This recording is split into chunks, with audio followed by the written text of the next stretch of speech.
பொது இடத்துல ஒரு ஆக்டரை பார்த்து யதார்த்தமா ஆண்டி அக்கான்னு கூப்பிட்டவங்களை பார்த்து ரியாக்ட் பண்ண 4 ஆக்டர்ஸ்க்கு நடந்த மூமெண்ட்டை பத்தி அந்த வீடியோல பார்க்க போறோம். இந்த லிஸ்ட்ல 4 நடத்துறது ஆக்டர் சிவாங்கியை பார்த்து ஒரு கடைக்கார ஆண்டின்னு கூப்பிட்டு இருந்திருப்பாரு.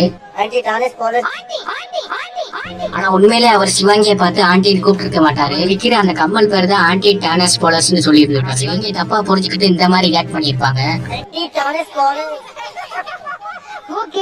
இந்த லிஸ்ட்ல 3 ராசாத்தா ராணி தமன்னா பார்த்து ஆண்டின்னு கூப்பிட்டு இருந்தப்ப அதுக்கு அவங்கள செல்லமா அடிச்சு என்ன ஆண்டின்னு கூப்பிடாதுன்னு சொல்லி இருந்திருப்பாங்க. இந்த லிஸ்ட்ல 2 ஒரு பிரஸ் மீட்ல சாய் பல்லவியோட ஃபேன் ஒருத்தவர் சாய் பல்லவியை பார்த்து அக்கான்னு கூப்பிட்டாங்க. சாய் பல்லவி இந்த மாதிரி ஒரு கியூட்டான ரியாக்ஷனை கொடுத்து ரியாக்ட் பண்ணிருப்பாங்க. வணக்கம் சாய் பல்லவி அக்கா சிவானா. இந்த லிஸ்ட்ல நம்ம உள்ள கதை இதுவுமே ஒரு பிரஸ் மீட்ல சாயபிங்கரை பார்த்து அவரோட ஃபேன் ஒருத்தவர் அண்ணான்னு கூப்பிட்டு இருப்பாரு. ஆனா அண்ணான்னு சொன்னவரை சாயபிங்கரோட 2 வருஷம் சின்ன பையன் தானா பார்த்தா என்னாலே நம்ப முடியல. உங்களோட ரியாக்ஷனை கமெண்ட் பண்ணிருக்கேன். 2 வருஷம்